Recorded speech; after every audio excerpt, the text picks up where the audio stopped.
I guess I should start by telling you how I totally destroyed my marriage by being, well, me. I'm Alara, 28, and 6 months ago I had what everyone would call the perfect life. You know those couples that make you want to throw up because everything just works out for them? Yeah, that was us. Or at least that's what it looked like on Instagram. Julian and I met right after college at one of those pretentious tech startups where everyone thinks they're going to change the world. He was the quiet software developer who actually knew what he was doing while I was faking it till I made it in digital media. Something about his confidence without the usual tech bro attitude just pulled me in. Within 2 years, we had the whole package. Dream wedding, cute starter home in the suburbs, matching Tesla Model 3 seconds because obviously, we were saving the environment, and enough combined income to make our parents stop worrying about our risky career choices. But here's where it gets messy. My friends from college, specifically my guy friends. We're talking about Reese, Spencer, and Sterling, the self-proclaimed creative geniuses who've been in my life since freshman year. We all ended up in the same industry, which Julian said was convenient in that tone that meant it was anything but. These guys were my rock through every breakup, job crisis, and quarter-life meltdown before Julian. They're like brothers to me. If brothers constantly made questionable jokes and occasionally got too drunk and flirty at holiday parties. Julian tried to be cool about it at first.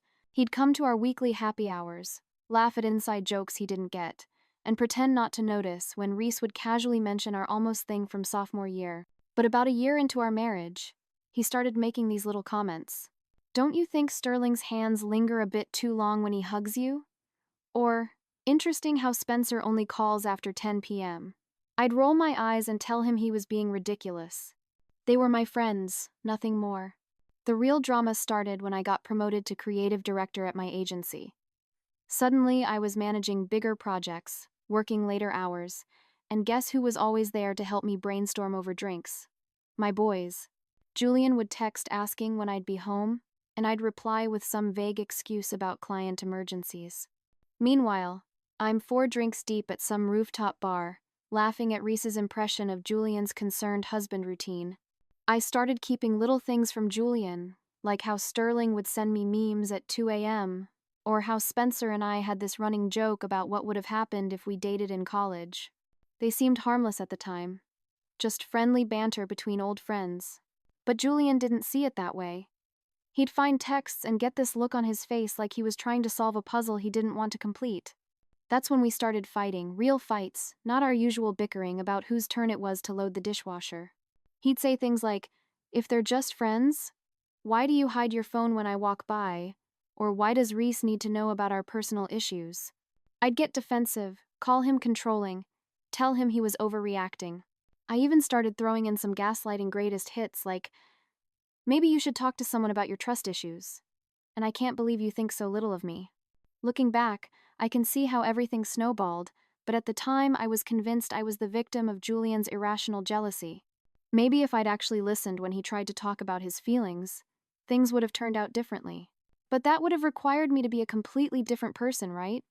Someone who actually cared about their husband's feelings more than their own social life.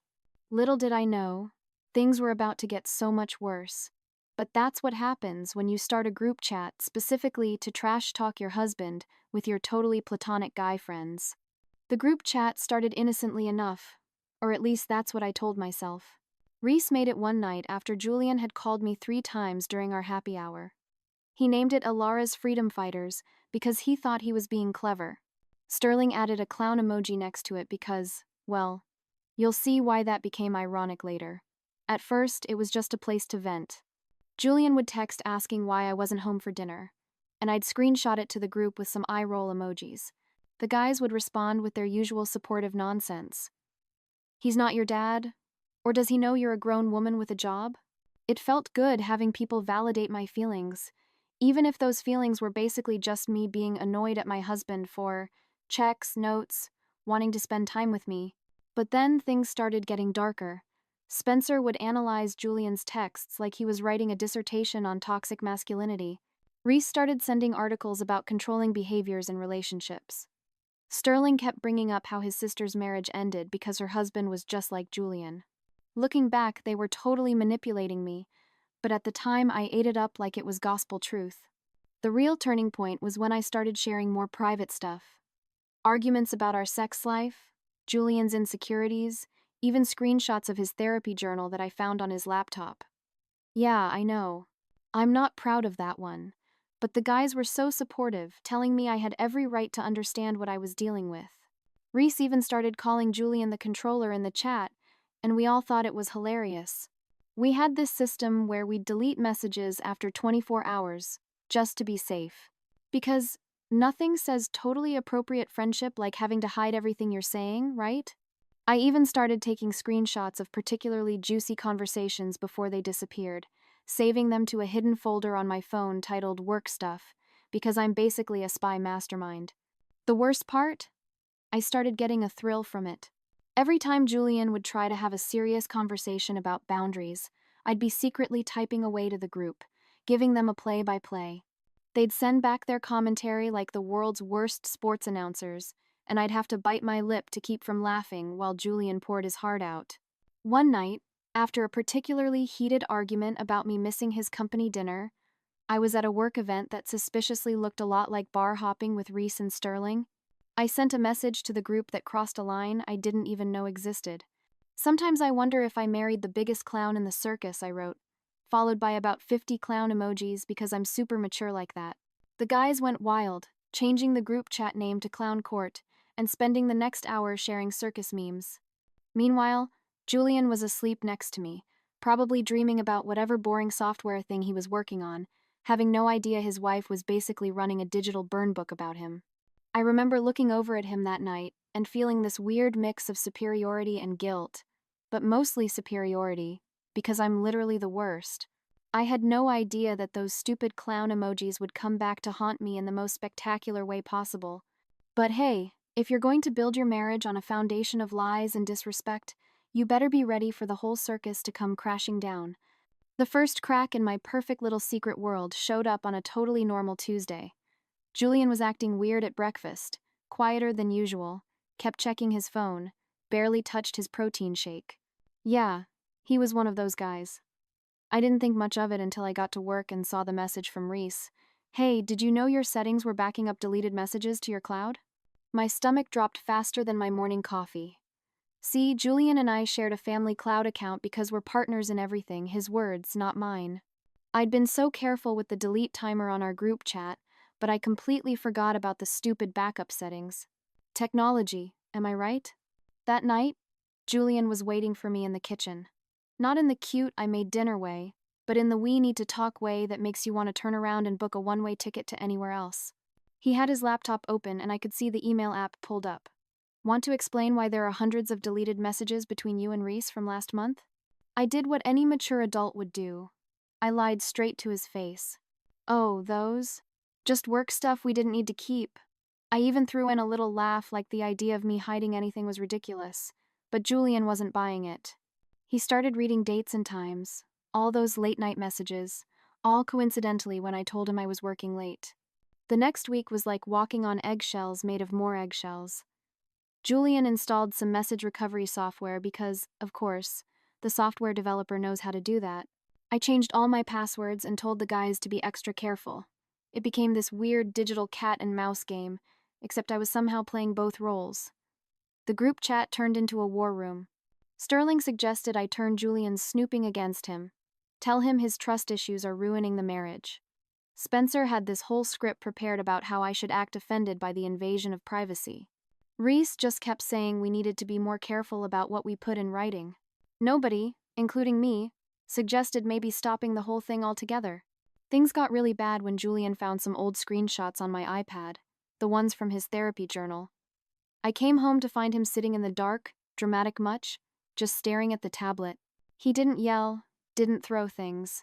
He just looked at me with this expression I'd never seen before and said, "I don't even know who you are anymore." I should have felt guilty, should have confessed everything.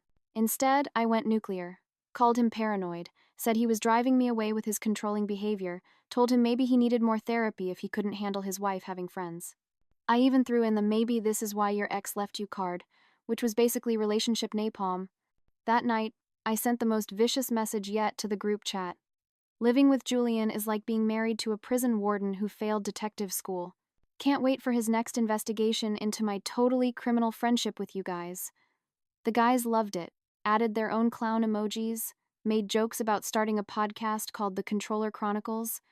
I thought I was so clever, running this double life like some sort of social media spy. But you know what they say about pride coming before the fall. Yeah. Turns out my fall was coming, and it was going to be more public and humiliating than I could have ever imagined. It happened during our monthly team meeting. Picture this.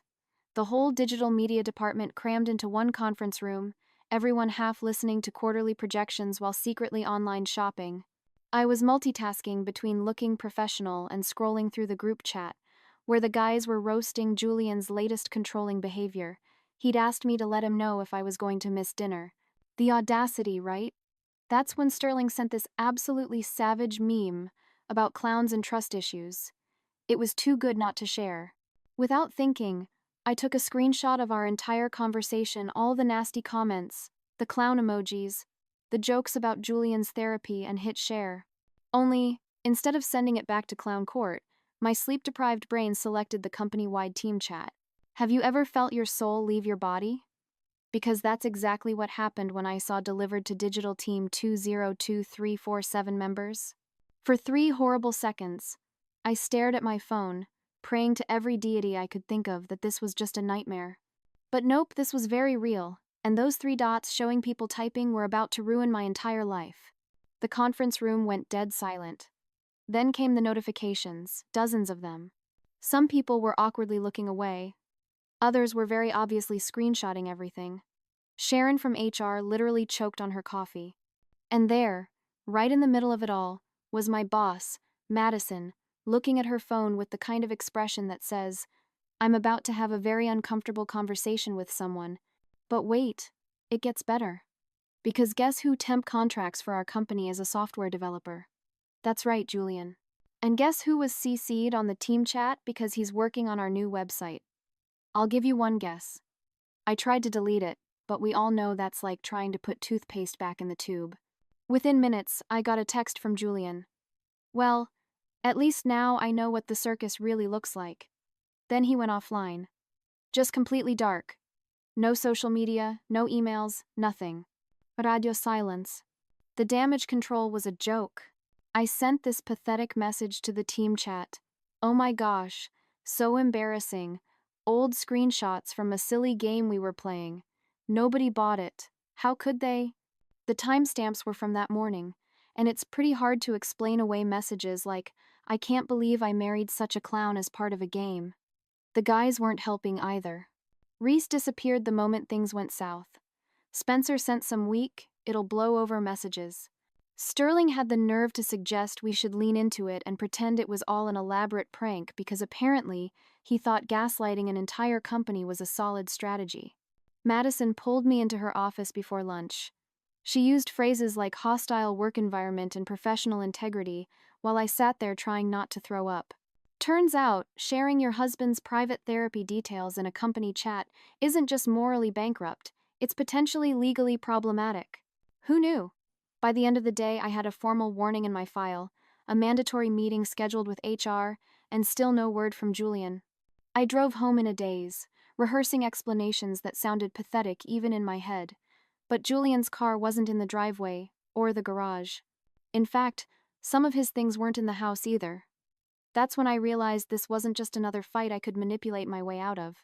I had finally pushed things too far, and my whole house of cards was about to come crashing down in the most public way possible.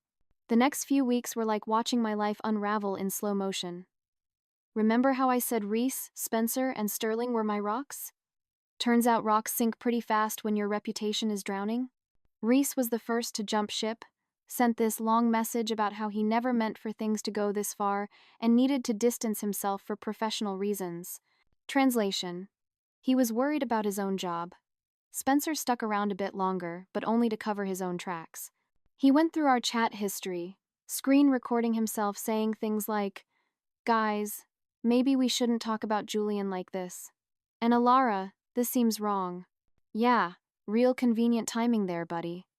He even had the nerve to email Madison saying he'd been trying to guide me toward more professional behavior all along. Snake. Sterling tried to play both sides, which worked about as well as you'd expect. He'd text me sympathetic messages while simultaneously telling everyone at work that he had no idea things had gotten so toxic. I later found out he'd been showing people screenshots of our chats for months, playing it off as him being concerned about my marriage. With friends like these, right? The work situation was a nightmare. You know that scene in Mean Girls where they're reading the burn book? It was like that, except I was Regina George, and the burn book was about my husband. People I'd worked with for years suddenly couldn't meet my eyes. The break room would go quiet when I walked in. I started ordering lunch delivery because I couldn't handle the cafeteria stares. Madison tried to be professional about it, but I could tell she was done with me. My rising star status crashed and burned. Projects I'd been leading got reassigned. Clients started specifically requesting anyone but Alara for their accounts. Even the office, Karen felt comfortable enough to give me relationship advice. Karen, let that sink in. But the worst part? Julian's reputation actually improved. People started seeing him as this long-suffering husband who'd put up with years of disrespect, which, okay, maybe was true, but they didn't know our whole story. They didn't know about his trust issues, even if they were apparently justified. They didn't see how his controlling behavior, asking where I was, wanting to spend time together, basic husband stuff had forced me to vent to my friends. He filed for divorce 3 weeks after the group chat incident. No drama, no fights, just a clean, efficient exit. Typical Julian style. His lawyer contacted mine, all very professional. He didn't try to ruin me financially, didn't badmouth me to our friends, didn't even change his relationship status on social media. Somehow that made it worse. His silence was louder than any argument. The final gut punch came when I found out he'd already accepted a job offer in another state. He'd apparently been quietly planning his escape since finding those therapy journal screenshots. The house would be sold, assets split fairly, and he'd be gone. Just like that. My perfect life was being dismantled with the same careful precision Julian used when writing his code. I tried reaching out once. Sent this long paragraph about how we could work things out, how I'd changed, how I'd realized my mistakes. His response: I hope you find whatever it is you're looking for, Alara. I really do. Then he blocked me on everything. Not in an angry way, but in that final, quiet way that tells you someone is just done. Looking back now, I can see how each little choice, each message, each lie led to this moment. But you know what's really messing with my head? Part of me still doesn't think I was entirely wrong. I mean, yes, I messed up with the group chat and the screenshots, but if Julian had just been more understanding about my friendships in the first place. 6 months later, and here I am, sitting in my overpriced studio apartment, scrolling through dating apps while my divorce papers sit on my IKEA coffee table. The life I had feels like someone else's Instagram story. You know, the kind you watch and think, must be nice, before continuing with your regular, messy existence. I'd love to tell you I learned some profound lesson from all this, that I had this huge emotional breakthrough and became a better person. But honestly, the main thing I learned is to double-check who I'm sending screenshots to. That, and maybe don't share your husband's therapy notes with your guy friends. Apparently, that's crossing a line, or whatever. The friend group completely imploded. Reese moved to Seattle for a fresh start, aka running away from the drama he helped create. Spencer got promoted and now actively avoids eye contact when we pass in the hallway. Sterling tried to slide into my DMs last week with some hope you're doing better garbage, but I left him on red. Turns out backstabbing works both ways. Work is different. I'm still there technically, but it's like being a ghost in your own life. Madison kept me around because I'm good at what I do, but I'm not exactly getting invited to brainstorming sessions anymore.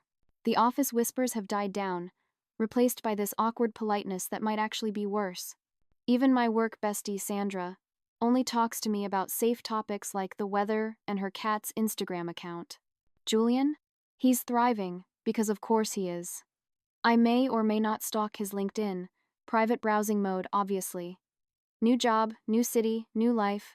Someone told me he's dating some software engineer he met at a conference. She probably understands all his coding jokes and doesn't have any complicated friendships with guys from college. The worst part isn't losing the marriage, or the friends, or even the respect of my coworkers. It's realizing that I can't even trust my own judgment anymore. Like, was I really the victim in all this? Or was I just really good at making myself believe I was? When I read back through the screenshots I kept, saved in a folder called Never Again, I don't recognize the person who wrote those messages. Or maybe I do, and that's what scares me. My mom says this is all part of growing up and learning from our mistakes. Easy for her to say, her biggest relationship drama was dad buying a motorcycle during his midlife crisis. She keeps telling me there are plenty of fish in the sea, but after everything, I'm not sure I trust my fishing skills, or my ability to not turn the fish into social media content for my friends to mock. Sometimes I wonder what would have happened if I'd just listened. If I'd taken Julian's concerns seriously instead of turning them into entertainment for the group chat. If I'd valued my marriage more than the validation I got from 3 guys who ditched me the moment things got real. But that kind of thinking leads to actual self-reflection, and I'm not quite ready for that level of personal growth. So here I am, still somehow making this all about me. Still not fully accepting that maybe, just maybe, I was the villain in my own story. I know I should feel worse about everything, but mostly I just feel annoyed that my actions had consequences. Julian would probably say that's the problem right there. But hey, at least I got a good story out of it, right? And if you're reading this thinking I'm the worst person ever, well, you're probably right. But at least I'm self-aware enough to know I'm not self-aware. That counts for something, doesn't it? Guess I'll end this here. My dating app is blowing up, and I've got some new matches to vet. Don't worry, I've created a new group chat to discuss them in. This time with female friends only, because clearly that was the only problem with the original plan.